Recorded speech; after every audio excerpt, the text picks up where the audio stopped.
This video is about solving the subtraction problem with or without regrouping. So as always, whenever I have a math problem, the first thing I need to do is circle the sign. So I've circled the subtraction sign, and that lets me know that I need to check if the big is on the bottom.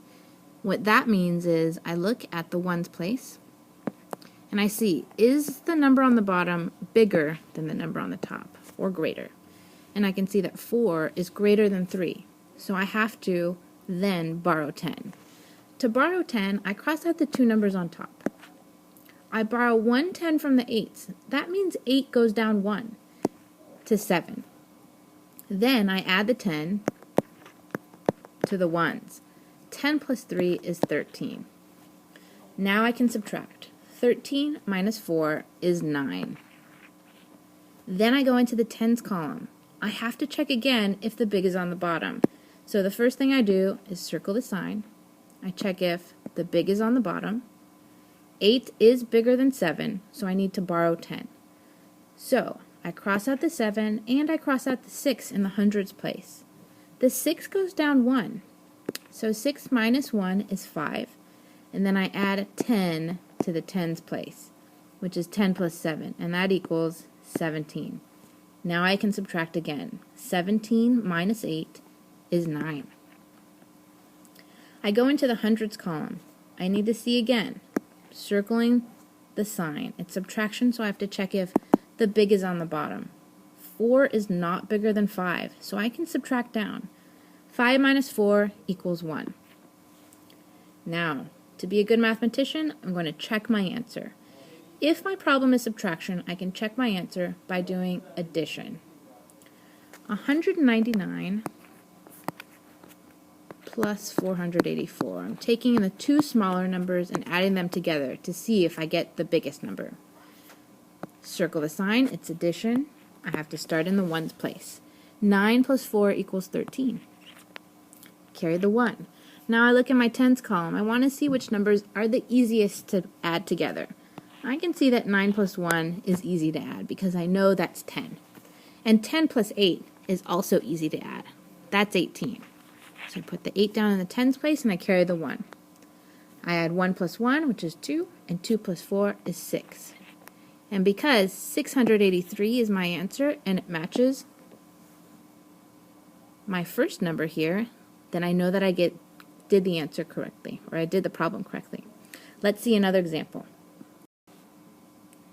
741 minus 289. The first thing I need to do, circle the sign. It's subtraction, so I have to check if the big is on the bottom. 9 minus 1, or 9 is greater than 1, so I have to borrow 10. The 4 in the tens place goes down 1 to 3, and then I add 10 to 1. And that equals 11. 11 minus 9 is 2. I go into the next column, the tens column. Circle the sign, it's subtraction. 8 is bigger than 3, so that means I do have to borrow 10. Cross out the 7 and the 3. The 7 goes down 1 to 6, and the 3 I need to add 10 to. So 3 plus 10 is 13. Now I can subtract. 13 minus 8 is 5. Last column, circle the sign. 2 is not greater than 6. So I can subtract down. 6 minus 2 is 4. Quick check the answer. 452 plus 289. It's subtraction. I start in the ones place. 9 plus 2 is 11. Carry the 1. Easiest numbers to add here are 1 and 8. 8 plus 1 is 9. Plus 5 is 14.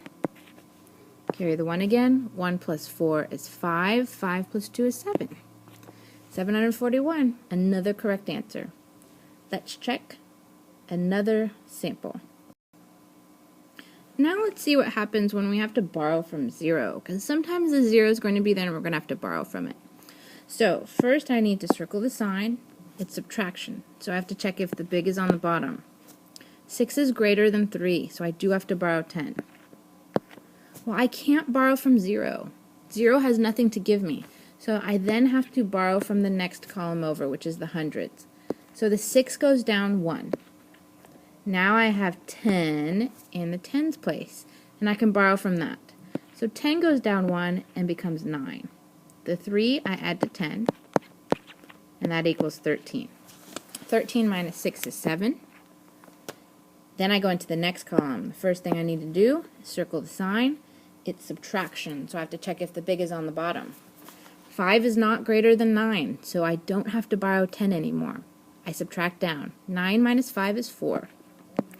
Third column, circle the sign. Still subtraction. Check if the big is on the bottom.